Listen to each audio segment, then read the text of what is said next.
We're splicing genes and not stopping to wonder if we should. That's right, it's Jurassic World, the Legacy of Isla Nublar by Prospero Hall and Funko Games.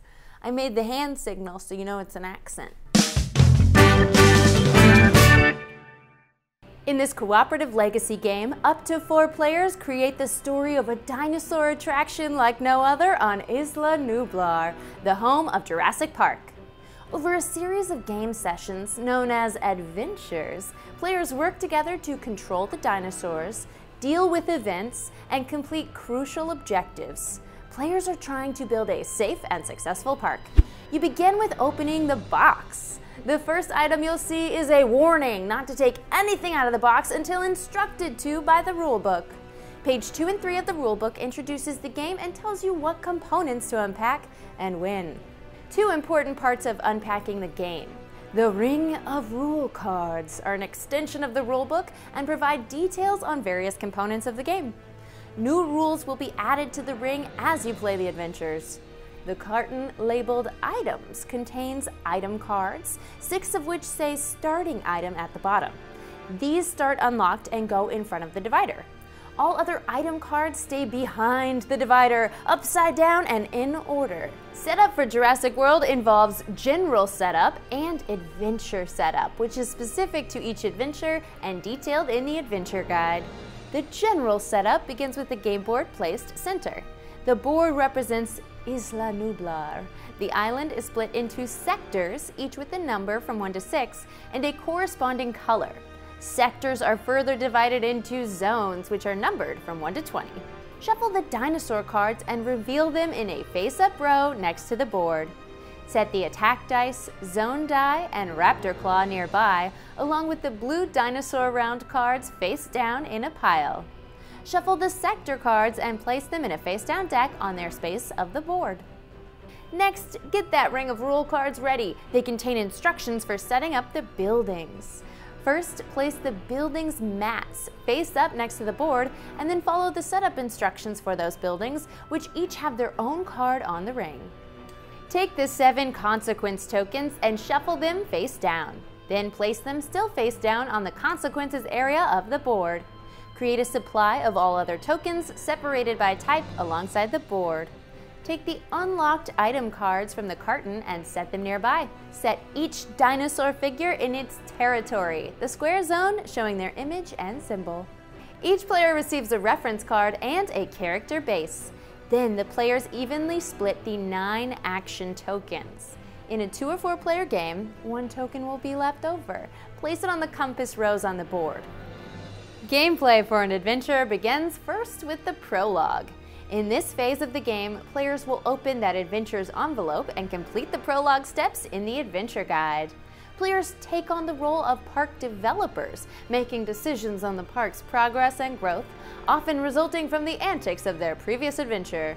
You can complete the steps in the guide as you read them, or if you want more information on what's ahead, you can read everything until you reach a stop sign. Then go back and complete the steps before continuing past the stop sign. After completing the prologue steps, continue with the adventure setup in the guide.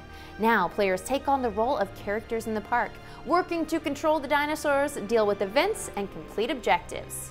Once you've finished the setup, the adventure occurs in 5 rounds, each divided into 5 steps.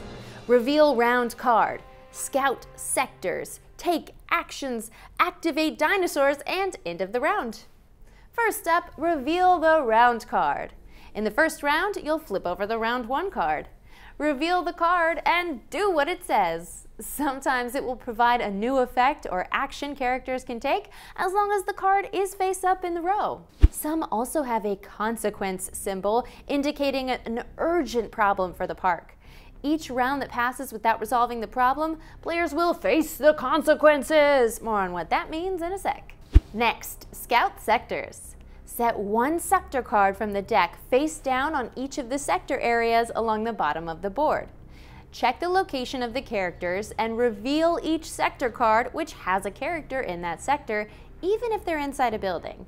In round 1, since all the characters are at the helipad in sector 1, you'll only reveal that card. Sector cards provide info on items that can be found and how dinosaurs will activate in that sector. More on that later. Next, in the Take Action step, each character may take actions, one for each action token they have. Characters can take actions in any order, even between other players, and may take the same action multiple times. Each action must be completed before a new action can be taken. In the case of a 2 or 4 player game, the 9th action token, the one on the compass rose, can be used by any character, and who uses it can change each round. Let's talk actions. These include Run, which allows a character to move up to 2 spaces. More on movement and spaces in just a sec. Lead, which also allows a character to move 1 space with 1 or 2 followers. Followers are tokens that represent people and animals in the park. Characters and dinosaur figures are not followers. Okay, let's explain movement. A space is any zone on the board or any room in a building mat. When moving, a character can move on the board from one zone to an orthogonally adjacent zone. Characters can move through barriers but can only move through a mountain if there's a road through it. They can also move from the board to the entrance room on a building mat, provided their building token is in their current zone. On a building mat, they can move to an adjacent room, which is any room connected by a doorway. And from a building mat, back to the zone on the board with that building's token, provided there is an exit in their current room. There's 2 special movement rules though. When taking the run action, if you move into or through a space with exactly 1 carnivore, this is known as a risky run, and the dinosaur attacks the character with 1 attack die. More on attacks later. However, if there are any other characters, followers, or dinosaurs in that space, it's not considered a risky run. The second special movement involves taking a lead action. When leading along a road or through a room, the character can move 1 additional space, bringing any followers with them.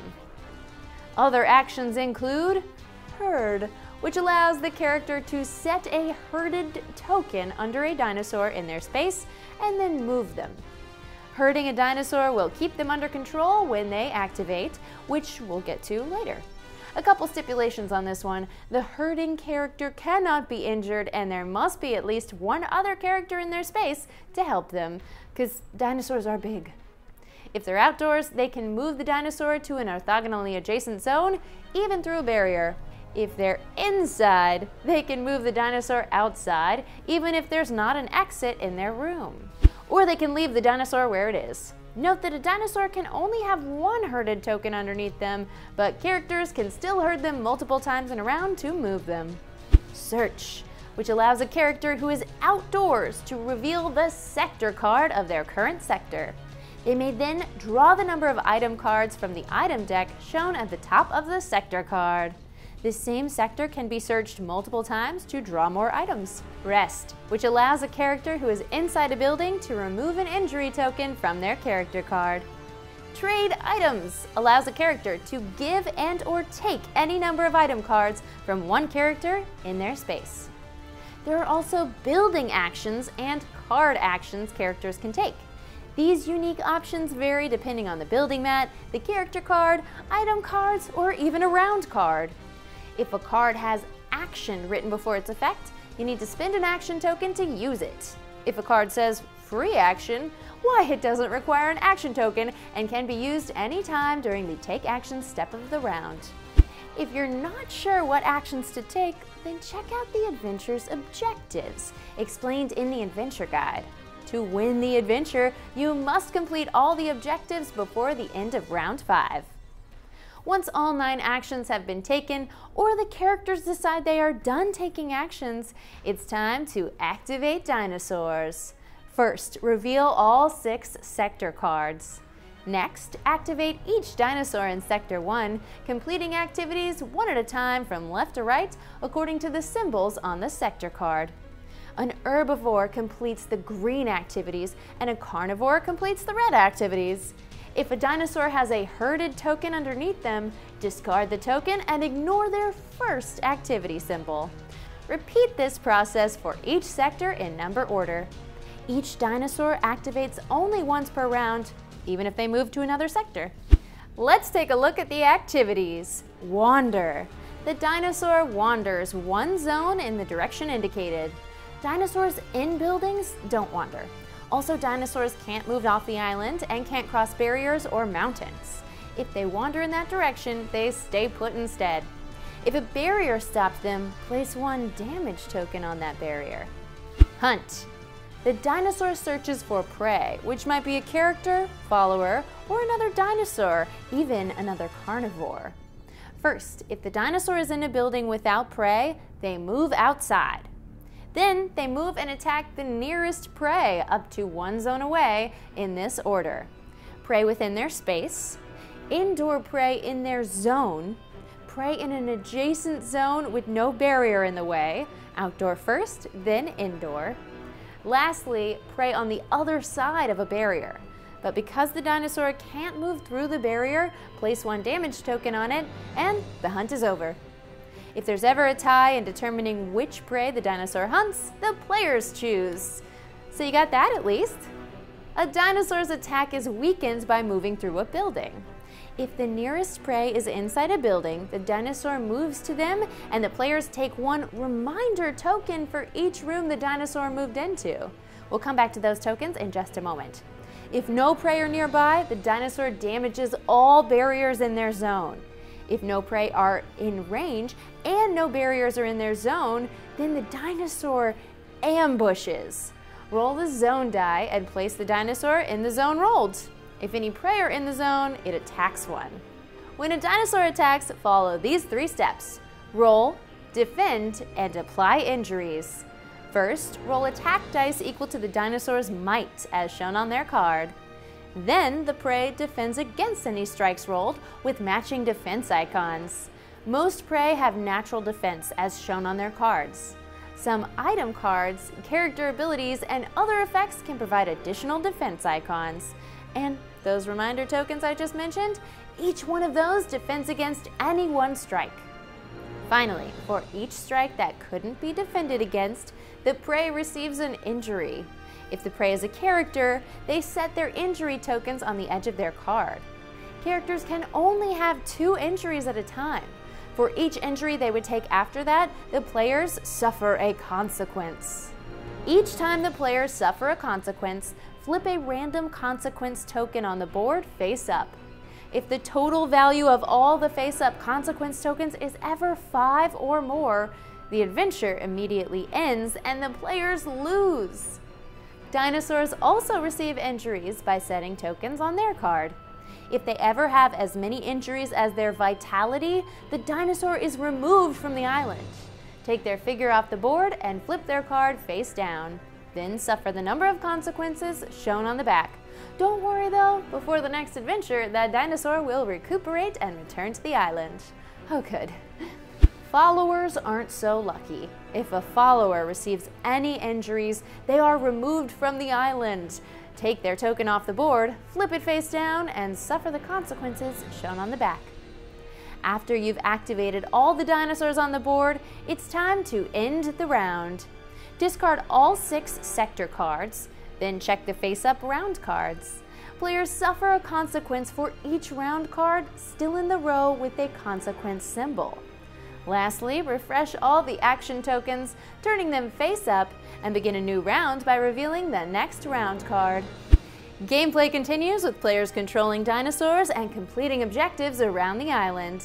If the players ever make it to the end of round 5 without suffering too many consequences, and they complete all the objectives listed in their adventure guide, they win the adventure. Follow the end of adventure steps in the guide, carefully returning the game components to their proper location for the next adventure.